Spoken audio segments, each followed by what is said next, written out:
Alrighty, welcome to the next episode of Reality and Chill with Kenny and Nishi.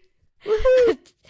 Woohoo! Alright, so this episode we are breaking down The Valley, the last episode of The Valley. Let's get into it, Kenny. Where do we start? Well, I've actually taken notes for this one because there's like three key areas I want to cover. But I think for me, the first one is how disappointed. You called it last time we chatted about The Valley, but Jason and his behavior trying to call up Danny, like what was that? It was like some type of, I don't know, it was like big D energy going on, you know, like alpha male. Yeah. It was gross. Yeah. It was so gross. I'm not here for it. And he made me cringe in the first couple of episodes because he's so came across as self-righteous. You know, he's like trying to sit down with everyone and give them a talk. And I mean, it is fueled by Janet, obviously, but what is his background? What is he? As a lawyer, I think, right? Something like that. Right. It's starting to show, isn't it?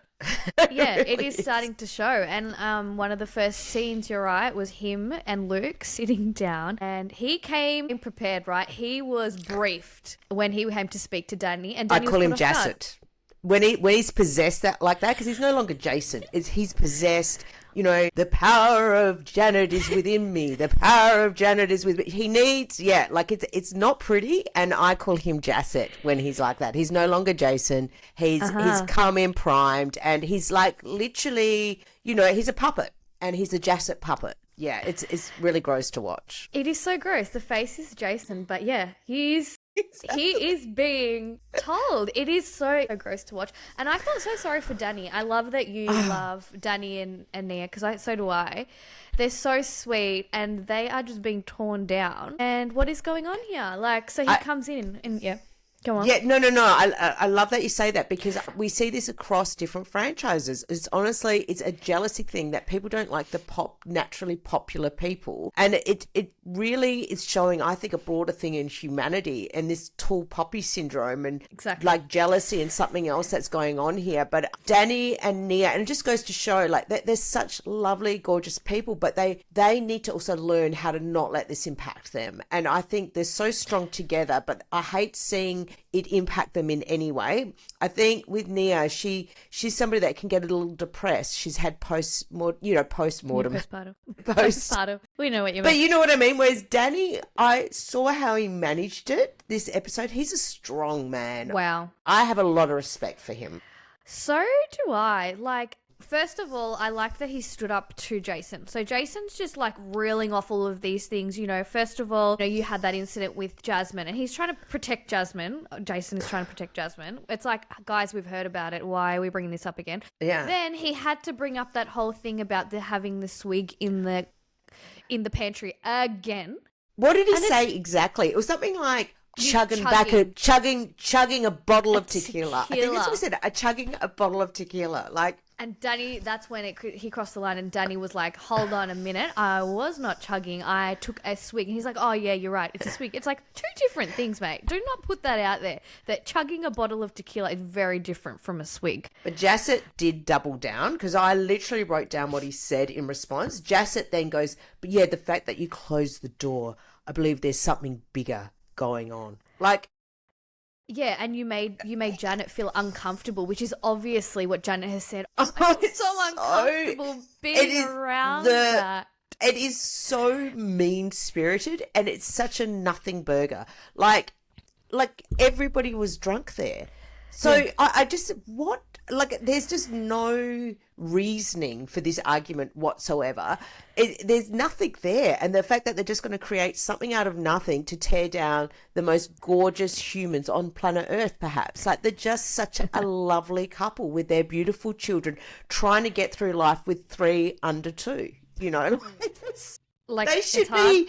Like, they should have friends that are literally saying, hey, and giving them something to lean on, and like helping them through a really, you know, busy, difficult time while he's working. Like, it's just a lot. Like, there's a lot going on there for those guys. And I'm so disappointed by their friends who are assholes. Absolutely. And I'm just trying to think, why is Janet doing this? Does she just like stirring the pot, or is she trying to create a storyline? Like, she's really driving this narrative multiple times now. Yeah. I remember, I think we mentioned this before. Like, you get some particular cast members that they don't have to create drama because they are the drama. Right. And that's what makes them great. They're just an explosive personality type. And then you've got these type that generally the audience can't stand. We can't stand watching you anymore because you're creating something out of nothing. Like, just either, like it's so orchestrated and produced. Yeah. It's like a self-production, isn't it? So, yeah, I'm really not into her. But what it did show with their behaviour, Jaset, and how gross the two of them are together. And I'm so glad you called it, Nish, because I can clearly see it now. But it did show me Kristen and Luke. I love them so much as a couple. Both of them strong people. Kristen doing it in a messy way to just like throw the wedding ring out there for Jason. But Luke just standing by Danny and just being a really strong masculine in that crowd. It's so weird that he's now definitely the best looking and the most admirable from the bunch. Like, how is that? Yeah, I think he's such a good guy. It makes me laugh how he actually goes off and he runs off and he tells Kristen. He's done it a few times where he's like, great. He's kind of been the messenger. He actually... Remember when Danny told Luke about the whole billionaire thing from the boys' message? He ran off and then passed the message. It actually caused a lot of problems. So he's running around telling everyone. It's quite funny. But it is kind of cool. Luke's finding his voice. You know what I mean? He's finding his voice. Yeah, it's cool. I like him as well. I do think that I wish he stood up for Danny a little bit more in that conversation. But I guess at the same time, he was letting the boys hush it out. Yeah, I can see that. Yeah, and you can see him though sticking up in other arenas, like where he's still like championing them both. Like, what are you talking about? They've got 3 kids and like, well, doesn't, and so you'll see him in other arenas. So he's doing it, like you can see he's consistent in his support for the two of them. And I just love that with Kristen. She's going to like throw a dart out there. Like, you want to try this on? Well, then, let's go. You want to do a nothing burger? Well, let me do a nothing burger back. You started this, but oh my God, Janet is so unlikable. She really is. She's a really difficult to warm to human being. I don't think honestly, there's nothing that I really like about her. Like, she's not cute to look at. Like, I'm just like, you're not bringing anything. Like, what are you bringing to the table? Okay, maybe she's a little bit messy, but she's not even messy in a good way. Like, it's just annoying. No, it's orchestrated mess. Like, she creates nothing. Out of nothing. So there's nothing of substance from the mess she brings. We want real mess, not this kind of, oh my God, I'm so offended because you closed the pantry door and had a swig of tequila. Like, I can't. Like, it's the worst. I've just got here as well, like, just from that, something that I really loved about Danny is how quickly he did forgive Jason. When Jason apologized, like, I don't know if I would have it in me to forgive that quickly. I would be angry, and the fact that it just goes to show what a good couple those guys are. Like, Danny just, you could see he's like, oh, thank you. I'm really glad you apologized. And I'm just really happy to have my friend back. I'm like, wow, to hold no resentment. Like, it just shows what a good human being he is, Right? Good Christian values there with the two of them. Yeah. Yes. And I think it's also a boy thing. Like, boys seem to get over things really quickly. Like, yeah, bro, cool. Thanks for the apology. Let's move on. They don't harp on about it as much as well. I think that plays into it a little bit. True. That's the guy way, right? But I found it really not funny. I shouldn't laugh, but how Jason was like literally in tears apologizing. Like, he just felt so bad because I think you're right. He did not feel like himself. It was so out of character for him to act that way to Danny. And it's like, Janet is horrible for doing that to Jason because that actually affected a real friendship of his. For what? Well, he was possessed and he became Jaset. And then, and then when he became himself again, he must feel violated because it's like a part, like that wasn't him. He was literally a puppet there for a moment. So yeah, I agree. It would be very uncomfortable and let's just see what happens. Like, he's obviously a very loyal man to his wife and I don't know if he's delusional, like, or if, like you say, you kind of picked it that he's a bit similar, if anything. I think it's a little bit delulu. It's one of those relationships, I've seen it so many times, where you've got this really strong woman and maybe a guy who doesn't necessarily have as much of a, I'm going to say, backbone, and they turn into a puppet very much, like, straight away. They can't, see through it. I reckon it's one of those dynamics. I wonder if it's mummy issues. Yeah, it could be mummy issues, It'd Maybe. be interesting to see. Yeah. But then I love how Kristen, then they're having a conversation and they bring Kristen over about the ring and she just doubles down. She's like, yeah, well, I have heard that you take your ring off when you go out. And I would just thought it was so funny. I love how she just backs Nia. She's like, no one is going to attack them. If they come for her, I go for them. And she's just it's awesome. Yeah, good about it. Yeah, exactly. And you know what? She's tied her shoes to the right mast as far as I'm concerned, because like, regardless of what happens, you're on the side of goodness if you're backing them. You know what I mean? Like, what are you guys doing? It's just ridiculous. So she's yeah, so protective. that very protective. So yeah, I just think Kristen and Luke, I love them. Danny and Nia, I love. And Jaset, I'm really grossed out by. And we haven't even got into the main drama yet. I know, but just quickly, just to close off Danny, the whole situation with Danny, I actually, you know how the whole thing came up with Jasmine again? So one of the things that Jason had said to Danny in that conversation was, Jasmine's still upset. And he was like, oh, well, I already apologized. But he didn't create any drama. He actually set up time to go speak to Jasmine and her partner again, and just was like, I'm so sorry. I really love how he handled that situation. He was so genuine. So genuine, and said, look, I've already apologized. I'm sorry. I can't imagine how you would feel. And it let Jasmine actually get it all off her chest, because I told her she feels like if it was not a homosexual relationship, it would have been treated differently. And that's how they feel. This is why they keep harping on about it. It feels like harping. No, you're quite right, because I had kind of switched off. I wasn't listening anymore. I found it annoying and the drama, whatever. It just seemed like, come on.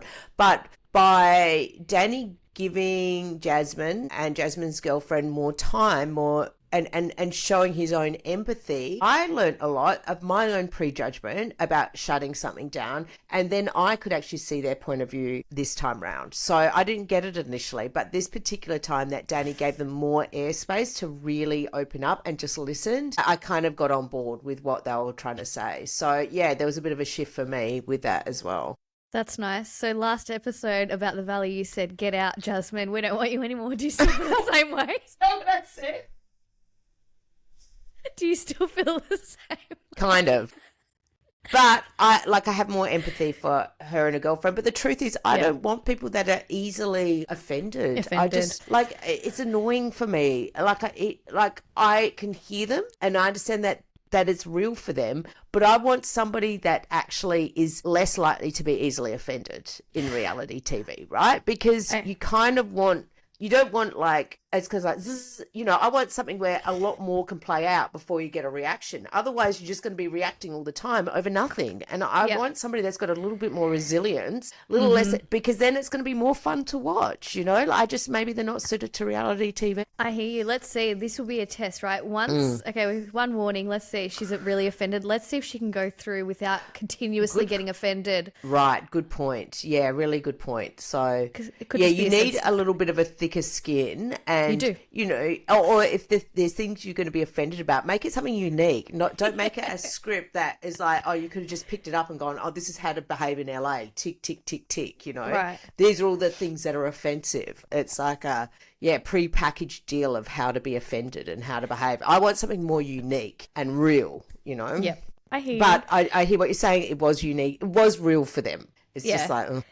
But if it keeps going, I think we'll all be over it. You're right. All right, cool. So, you're right. There was a big piece of drama around the rental. Jax and Brittany. What? Just when you think he can't be, worse than he already is, he goes gets a rental next to Tom Schwartz. He's a child, and leaves her with a mortgage and hasn't paid her mortgage. Hasn't paid their mortgage for months. May, June, July, August, almost 4 months.